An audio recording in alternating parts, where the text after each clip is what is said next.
Bu Lilis ini sempat yang mau janjian dengan Ustadz. Subhanallah, ahlan wa sahlan. Ana ini sampai ana punya utang sama Bu Lilis ini. Bu Lilis. Assalamualaikum Ustadz. Waalaikumsalam warahmatullahi wabarakatuh. Minta maaf Bu Lilis, utangnya belum lunas. Nggak apa-apa Ustadz. Ustadz, saya mau nanya. Nah. Kan ada waris dari orang tua saya yang mana ditinggalin dengan kakak saya yang paling tua, perempuan Ustadz. Setelah dijual warisnya, saya berniat membelikan rumah lagi Ustadz supaya kakak saya itu menempati rumah yang baru. Tapi akhirnya saya urungkan Ustadz karena kakak saya itu tinggal dengan anak angkat yang bukan mahram Ustadz lagi. Gimana Ustadz? Saya dosa nggak Ustadz? Allahu Akbar. Anaknya ini udah besar?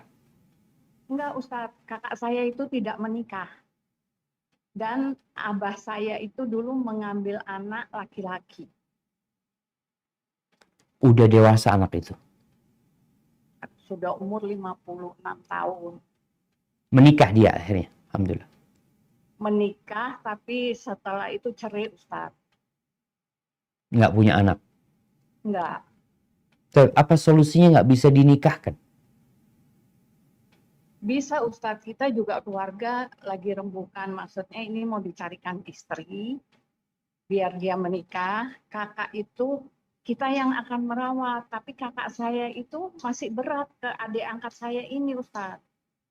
Ya nggak, maksudnya dinikahkan sama adik angkat itu? Enggak lah Ustadz, kakak saya udah lebih tua Ustadz. Iya nggak apa-apa, maksudnya anak untuk menyelesaikan masalah mahram tadi itu. Kakak saya nggak mau Ustadz. Gimana? Karena udah dianggap adik.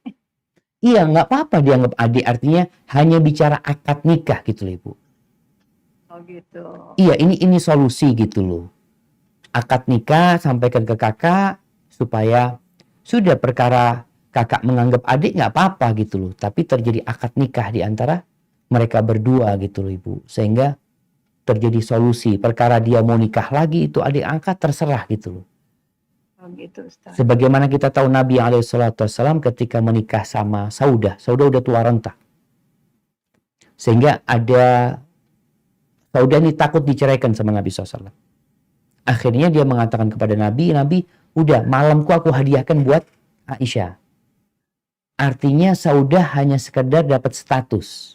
Dia istri Nabi SAW. Tapi udah nggak digaulin sama Nabi SAW. Nabi udah nggak nginep di rumahnya Saudah gitu. Karena dia sudah tua. Ini mungkin bisa menjadi solusi. Sehingga tadi mereka suami istri walaupun tadi mungkin tidak digauli kakak ya, tapi terjadi akad di antara mereka gitu. Tapi sayanya dosa nggak Ustadz mengurungkan untuk membeli rumah supaya mereka menempati gitu? Siap. Sekarang kan kakak ada ada warisan sebenarnya. Ada Ustadz. Jadi membelikan rumah itu dari warisannya kakak apa dari bagiannya Saya ibu? Pribadi, Ustadz. Oh pribadi, Saya seperti itu. Ana rasa sebenarnya kita mengurungkan niat itu tidak menyelesaikan masalah gitu loh. Mereka tetap tinggal berdua kan. Sementara ini Ustadz, kakak saya ada di Jakarta dan adik saya juga di Jakarta. Kita ini mau merenahin adik supaya dikontrakan tempat biar dia usaha Ustadz, kita kasih modal gitu. Nah setelah modalnya usahanya dia lancar, kita mau mencarikan seorang istri buat dia gitu Ustadz. Kakak saya tuh udah 70 lebih Ustadz dan sudah sakit-sakitan. Nah. Iya. Jadi ana rasa insya Allah kalau bicara niat mengurungkan pemberian rumah itu buat kakak, mungkin nggak usah diurungkan niatnya. Belikan rumah tetap buat kakak, tempat tinggal tempat di kakak, cuma ibu memberikan persyaratan aja. Jadi rumah tetap dimiliki oleh kakak, dan rumah itu pun nanti kalau kakak meninggal akan jatuh warisan juga kepada yang memberikan dan kepada ahli waris yang lainnya. Ana rasa mungkin tetap dipenuhin, tapi ibu memberikan syarat tadi kepada kakak ya. Atau paling tidak yang jelas di rumah itu mereka nggak berduaan gitu loh.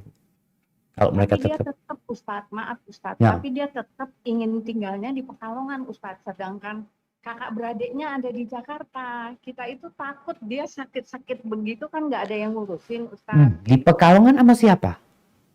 Sendiri Ustadz sama adik angkat itu. Bukan adik angkat sudah di Jakarta? Enggak. Sementara ini Ustadz, karena kakak ini lagi berobat, lagi operasi Ustadz. Nah, subhanallah.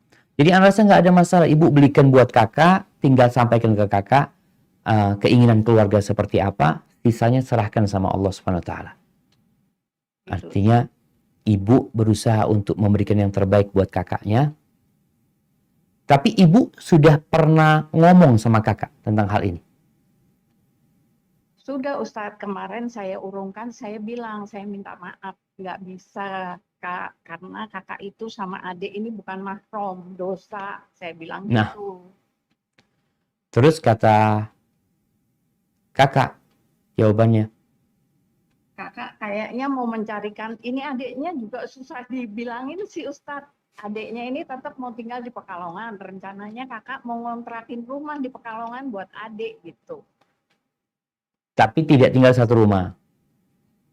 Insya Allah mudah-mudahan enggak Ustadz. Ini ditanyain masih, ya urusannya nanti katanya gitu. Nah, Allahu Akbar. Allahu Akbar. Jadi Jadi saya insya Allah masih Ana rasa bingung. niat ibu tetap bisa dilaksanakan ya. Apalagi kakak alhamdulillah ngerti kakak sebenarnya gitu. Dia sebenarnya nerima hal itu.